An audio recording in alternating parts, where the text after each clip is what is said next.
All right. Okay, so let's talk about how do we memorize these. First of all 6 of those are what? They're all fractions. So when you get your little memorization part of the quiz, they're all going to be fractions. All 6 of them are fractions. What else do they all have in common? They all have a u prime. Where's the u prime? In the numerator. So again, that's the same for all of them. What did we figure out was that this column had in common?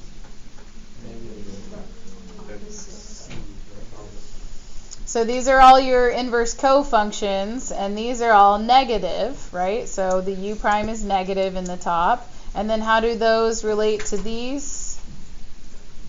They're opposite, right? So arc cosine has the same derivative as arc sine, it's just the opposite with a negative there. So if you memorize this column and you know, hey, the cofunctions are just negative of their previous cofunction, then you're good to go, okay? So then memorizing these, which ones have square roots in them?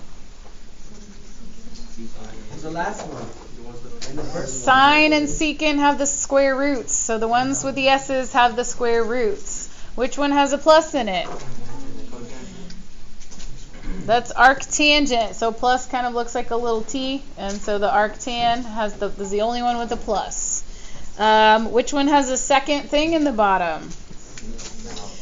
Arcsecant has a second thing in the bottom. We just need to memorize that as the absolute value of u. And then these 2 square roots are backward. And I just remembered the 1 comes first with the sign. You can think of the I like a 1, or you can say sign comes first, or however you want to memorize that. Okay, so you can make yourself flashcards. Just make sure that you don't forget those over the weekend before your quiz on Monday. Okay, so when we are working these problems, we need to determine what's u prime, and what's u squared. Here's the example we did yesterday. And we said, okay, the derivative of arc sine, I can either think about the formula or write it off to the side. And then I'm saying, what's u? Well, u is usually the thing in parentheses. Take the derivative of that, it's 2. We have to square that, and I get 4x squared. Once you do this, you're just plugging it into the formula. So the u squared is 2. The u prime is 2, and the u squared is 4x squared, and you're good. We said, oh, well, we already did that pre-work for 2x, so these should be real easy. I'm just going to take these same numbers and plug them into this formula. We know arc cosine has the opposite derivative as arc sine, so we just made that negative. Easy. Tangent is the one with no square root and has the plus. Okay. So, all throughout calculus, we said we don't have to rationalize. You can leave the square root in the bottom. Here are some things that you cannot leave in your answer. You can't leave negative exponents. You can't leave mini fractions in your answer. You can't leave an unreduced fraction. So make sure your fraction is in lowest terms. That's going to be fully simplified. Okay, let's try example 2. Please write this down in your notes with me. We are taking the derivative of the inverse sine of the square root of x. The derivative of the inverse sine of the square root of x. I'm just going to write my formula up here. It's u prime over what? Square root 1 minus u squared. We're memorizing. Okay. What is u? This is my u, square root of x. And so then now I need u prime and u squared. Okay, we got to take the derivative of square root of x.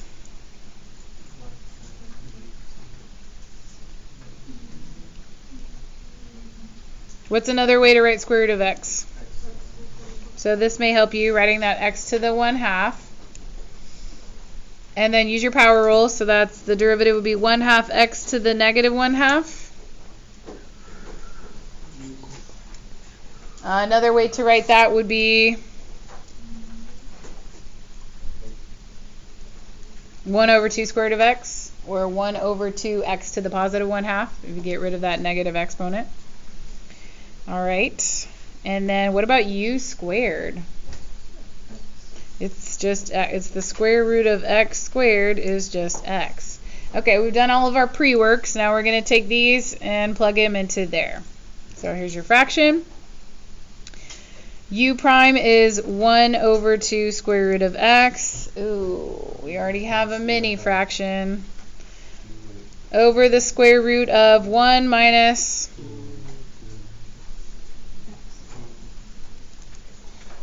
I don't know why we don't need calculators for this right now. We're just taking notes. We're just writing these examples down. Okay, so I can't leave this as my final answer because I have a mini fraction. How can I get rid of that mini fraction?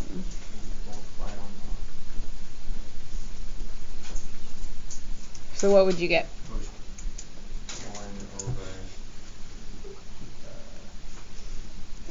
What can I do with this 2 square root of x?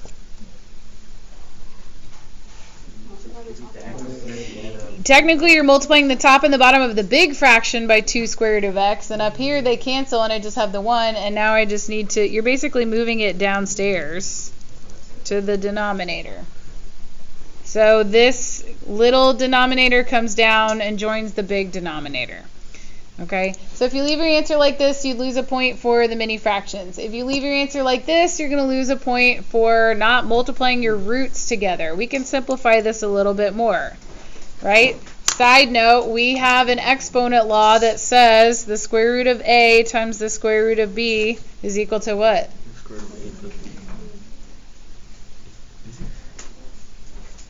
It's times. It's the square root of a times b. Yeah, yeah. Okay. So I can actually multiply these roots together into one root, which would be 1 over 2 square root of. Now, you can either leave it factored, or if you want to distribute, I'm okay with either one of these answers because they both combine the roots in the bottom. So you can leave it factored or you can distribute either way. I'm okay with those, okay? All right, what are your questions? You can talk to me, you can ask questions, just don't say names. They got quiet today. Okay, here we go, example 3.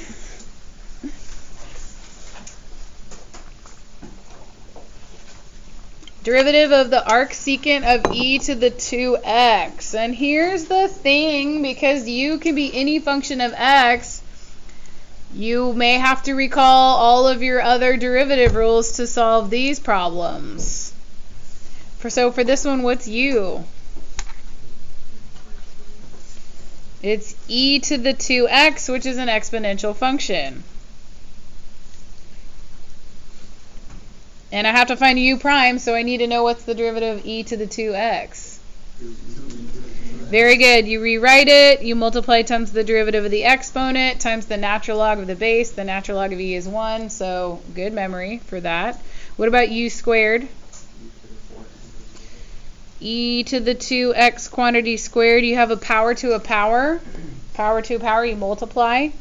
So that's e to the 4x. Very good, student. Okay, what is the formula for the derivative of arcsecant?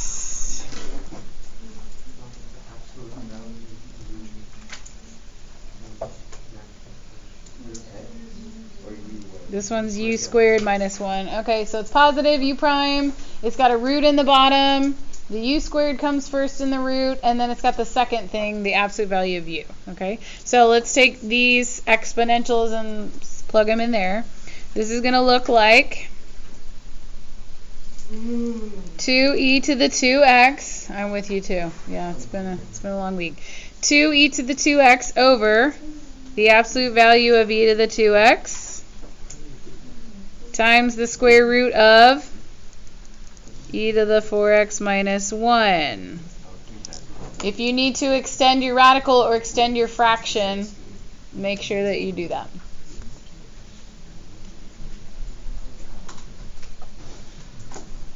Okay. Now, can I simplify this anymore? Is that my answer? Can I cancel anything? Can I remove the absolute values? That's a good question. What is the absolute value of e to the 2x? Why is it the same? It's in the positive quadrant. Yeah, but there's a lot of increasing functions that are not positive. This is a great opportunity to remind you of some absolute value properties here. Well, can anyone tell me what absolute value means? Not how to take an absolute value. What does absolute value mean? The distance between 2 points. Which 2 points? Huh? 0, yeah, it usually means the distance from 0, right? How far away are you? So what's the absolute value of 2? 2. What's the absolute value of negative 2? 2. I know somebody did not just say 4. How far away is negative 2 from 0? It's 2 units, right? What does the plus and minus mean? It's just telling you a direction. Y'all, numbers are vectors. All of them. 2, negative 2. It's just which way, right? How far away from 0? Now, what's the absolute value of x squared? If the absolute value bars are telling you make whatever's in here positive, but what if the thing is already positive everywhere? Then you don't need the absolute value bars, right? What about 0? What's the absolute value of 0? It's just 0, okay? So I shouldn't say is it positive everywhere. I should say is it non-negative, right? Because if this function is negative anywhere, then this would not be equal. Let's think about this one. What's the absolute value of x? It depends, right? What does y equals x looks like? Well, it's positive half the time and it's negative the other half of the time. So is the absolute value of x equal to x? Sometimes. Sometimes it is, half the time, right? When? Well, it's equal to x when x is greater than or equal to 0. What about when x is less than 0? Well, it looks like this. It equals negative x when x is less than 0. And I feel like your math teachers didn't do a great job of explaining to you that the absolute value function is actually a piecewise definition of these two lines. It's this line for half of it, and it's a different line for the other half, right? No. This is just not emphasized, I think, enough in our previous courses. So, can we say in general that the absolute value of x equals x? No, you cannot say that because it depends. It could be positive or negative, all right? Now, what is the absolute value of e to the x? Think about what that function looks like. It's exponential. It doesn't have to do with the monotonicity. It has to do with the sign. It's always positive, right? Exponential functions are always positive. So I can drop the absolute value bar because it doesn't matter what I plug in, I'm going to get a positive number. All right, let's go back to the problem we were just looking at. What's the absolute value of e to the 2x? It's just e to the 2x. That's e to the x with a horizontal. What kind of transformation is that? It's a horizontal compression. You're like, I don't remember any math. Okay, e to the 2x times the square root of e to the 4x minus 1. Now that the absolute value bars are gone, now I can reduce this fraction and cancel those e to the 2x. So your answer would look like that. Okay, so just be careful. Just be careful if you see the absolute value bar. If you can take the absolute value, take the absolute value, and then reduce your fraction if it reduces. What's the absolute value of 3x?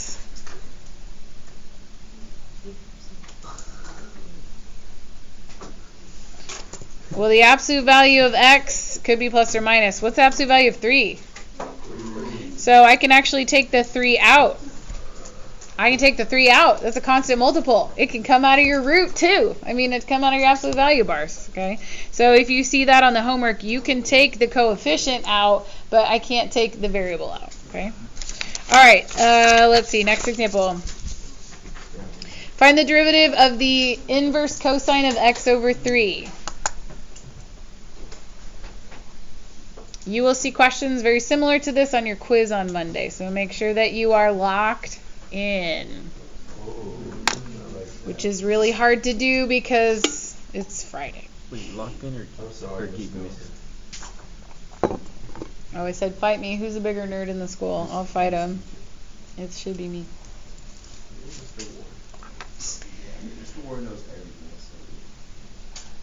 Does he also, is he the, I'm the head of the math department. Like, find me a nerdier nerd. I'm the sponsor for the Math Honor Society.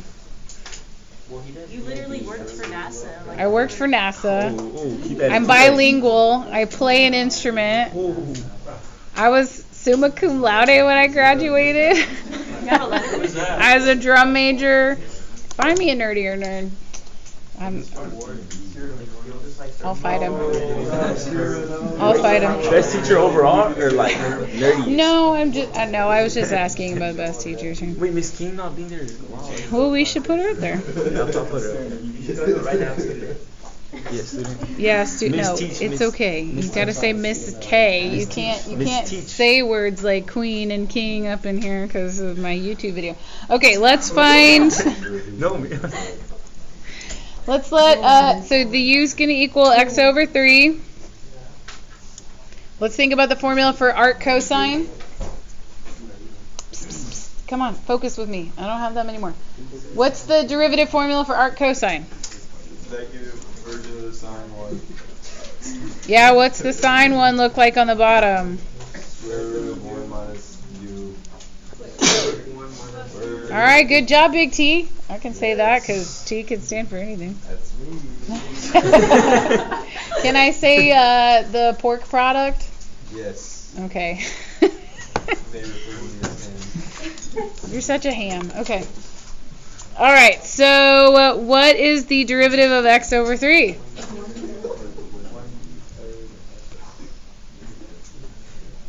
Yeah, x over 3 can be written as 1/3 x, and you do not need the quotient rule for that one.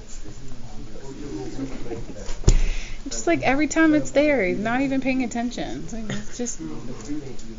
Student, you missed my quotient rule reference. Okay, derivative of that is 1/3. What is u squared? X squared over 9. All right, let's plug all of these into this formula. So it's going to be negative u prime, so negative 1/3 over... I'm just about to throw something at them. Shh. I'm recording. Go outside and have your conversation if you want. That's fine. Okay, over the square root of 1 minus u squared is x squared over 9. Yay. Wait. What is wrong with this answer? There's a square inside of the root. We have too many fractions, in fact. We have too many fractions. Get it? Too many fractions. There are too many fractions. This one's a little bit easier to clear. How can I clear this one? Yeah, you can just move that 3 down here. The one inside the root is a little more difficult to clear out. Distribute. Kind of. What do you mean, student? But I can't distribute this 3 because it's not inside a root. Well, you put it in 3 is the square root of 9. It sure is. But the 9 is there. Oh, okay. The 3 is the square root of 9. And we're in luck because I'm trying to get rid of a 9, students. Don't pull out the 9. Look. That's what I said. You were totally right. Genius. Okay, so if I rewrite 3 as the square root of 9, which I can because those are equal, now I can multiply my roots together, and conveniently I'm getting rid of a 9. So this is going to equal -1 over the square root of 9 times 1 is 9. And then this is minus x squared. And this answer is just so beautiful, I might cry. There's my tear. It's so beautiful. Okay. That will happen to you on the quiz where you have that mini fraction and the mini fraction that you need to clear. Okay. All right. I would like you to get out your homework sheet. We're going to discuss some things and stuff.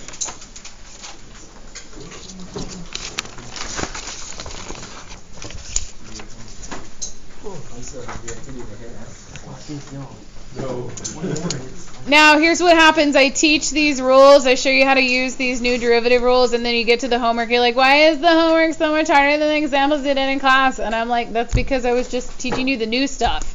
I expect you to remember all of the old stuff, and there is a lot of old stuff up here. So I would like you to tell me what other derivative rules you would need to work these problems. Look at the first one. What other derivative rule do you need to take the derivative of this? That's the constant multiple rule. If you have a constant in the front, we're just going to pretend it's not there. Take the derivative of this, which I just taught you how to do that, and then you multiply your answer by 2. Easy.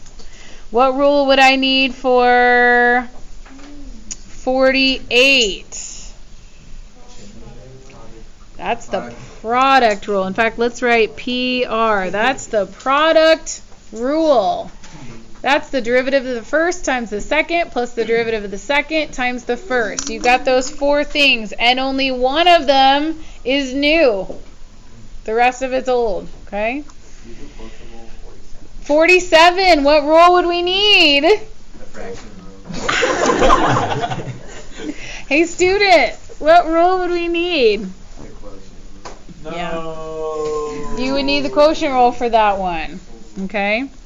Now, people see these and they're like, oh, I need the chain rule. No, you don't. This is your u. We don't need the chain rule for that because the u is incorporated into these derivative rules.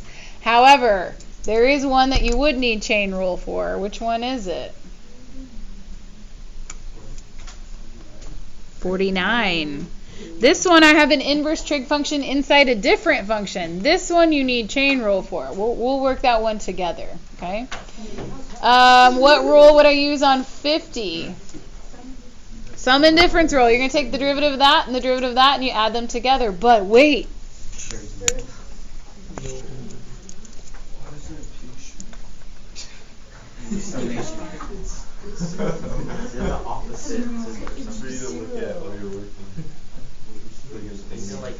Okay, those of you who know, but I just did that problem for you. You're so welcome. Write it down.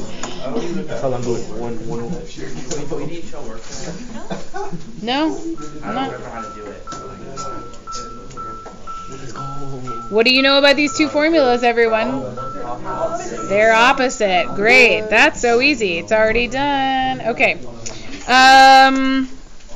All right, let's try one with product rule and one with quotient rule so that it doesn't sneak up on you. Let's let y equal. Take the derivative of x arcsecant of x. No, this is not on the homework. This is just a question similar to what you'll see on the quiz on Monday. Hey, more working, less talking. X arcsecant of x. We're trying to find y prime. So what rule do I have to use here? Product rule. This is PR for product rule. This is x times the arcsecant of x. All right. Product rule is here's your first function, and this is your second function. So derivative of the first, 1 times the second. Arcsecant x plus, product rule is a plus. The derivative of the second, here's the only piece of this that's new. What is the derivative of the arcsecant of x? Think about your formula.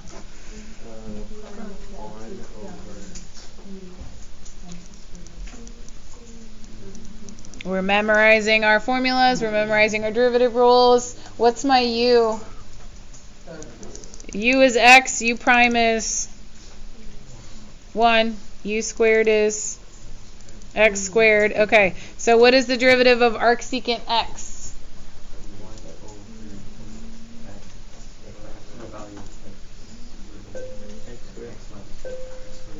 There you go. That is the derivative of arcsecant x. Going back to product rule, derivative of the first times the second plus derivative of the second times the first is x. Okay, then I actually need you to multiply each of these out. So y prime is going to equal 1 times arcsecant x is just arcsecant x. You're going to have arcsecant in your answer. Your answer will also be 2 terms because of that plus. So if I multiply this together, I get 1 times x is x over the absolute value of x times the square root of x squared minus 1.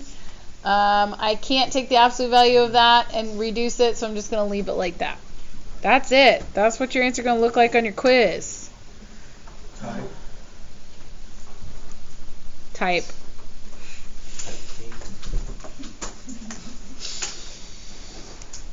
When I first heard that phrase, I thought it was Top Chef. Top Chef. Top Chef. Top Chef. That's some Top Chef right there. Alright, try this one. Hey, Ham. Small real quick. Small real quick. You got my Alright, what is the derivative of the arctan of x over x? Hey student, it's your favorite rule. You got different favorite miss. It's the quotient rule. You can.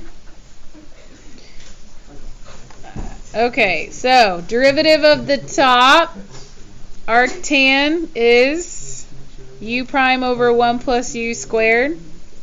I'm letting u equal x. U prime is 1. U squared is x squared. Bada bing, bada boom. Just 305. It's actually 1041.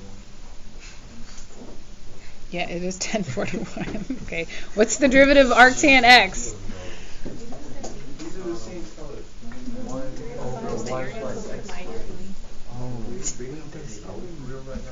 That's where he's from. Yeah. That's what you can. Yeah, 305. Very good. Okay, so what's the derivative for arctan x? I don't know. 1 over 1 plus x squared. It's so simple looking.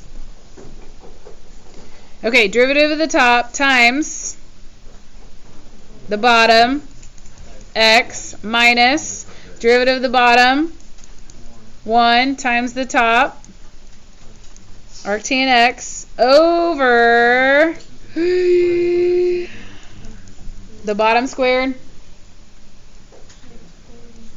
What do you see in there that can't be in your final answer? I got this mini fraction. Reminder, to clear mini fractions, you're multiplying the entire big fraction by the little mini denominator. This is what you're doing. You don't have to show me that, but this is what we're doing. And I want to show you that because some people are confused. They're like, where did they go? We're going to multiply this and this and this.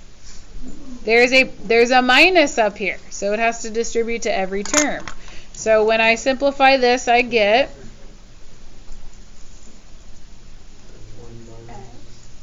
x. I just get x.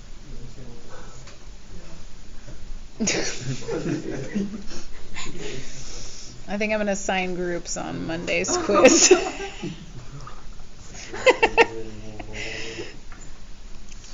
What? Okay, and then what do I get here? You get arctan x times 1 plus x squared.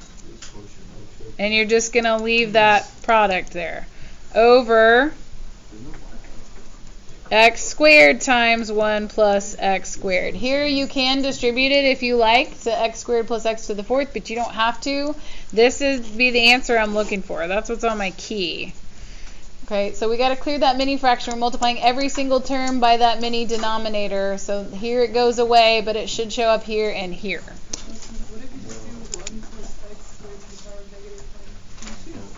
If you do what? Just put it to the power of negative. This and bring it up? Have 30 seconds of Oh.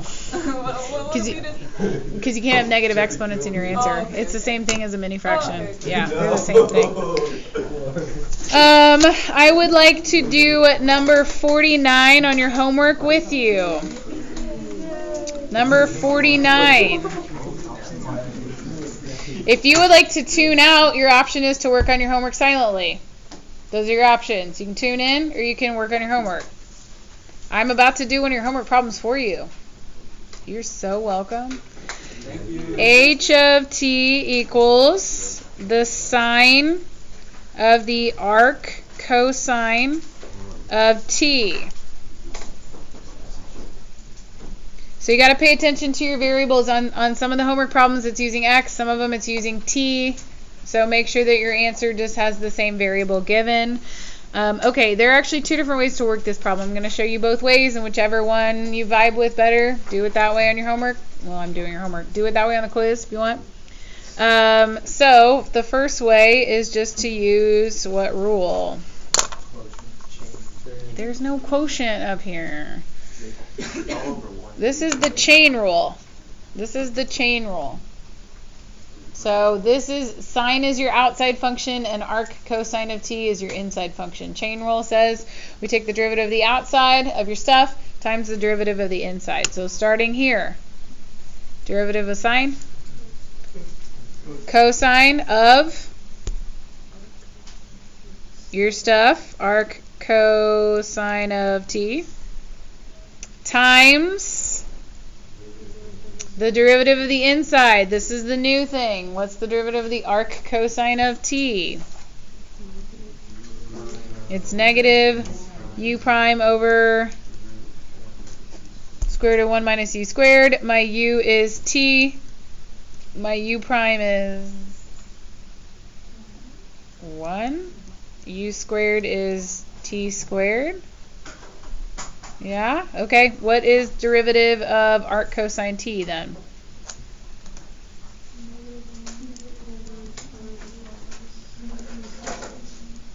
There you go. Negative 1 over the square root of 1 minus t squared. Now, if you leave this as your answer, you will lose points. It is not simplified enough for me.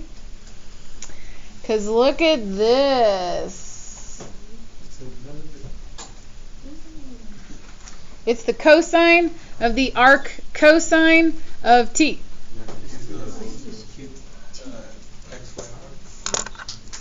Y'all always want the t. Here it is.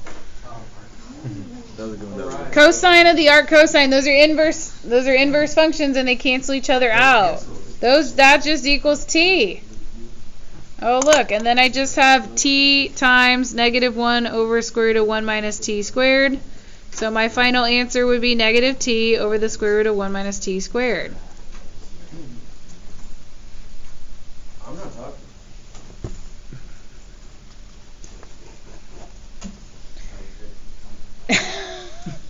I know.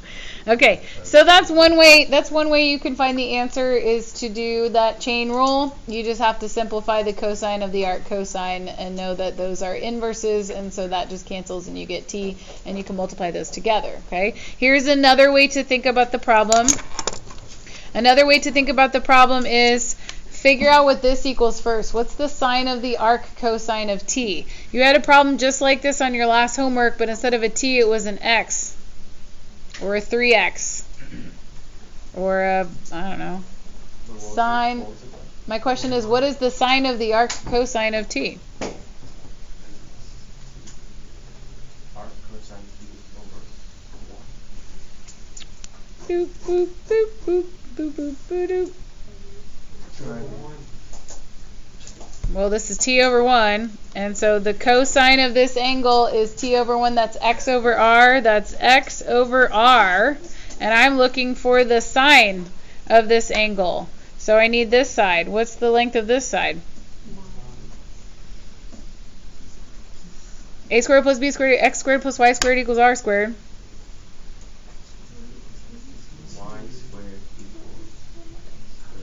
Come on, guys. You can do this. It's just quick Pythagorean theorem. It's the square root of 1 minus t squared. Okay, so I'm looking for the sine of the arc cosine of t. So the sine would be y over r, right?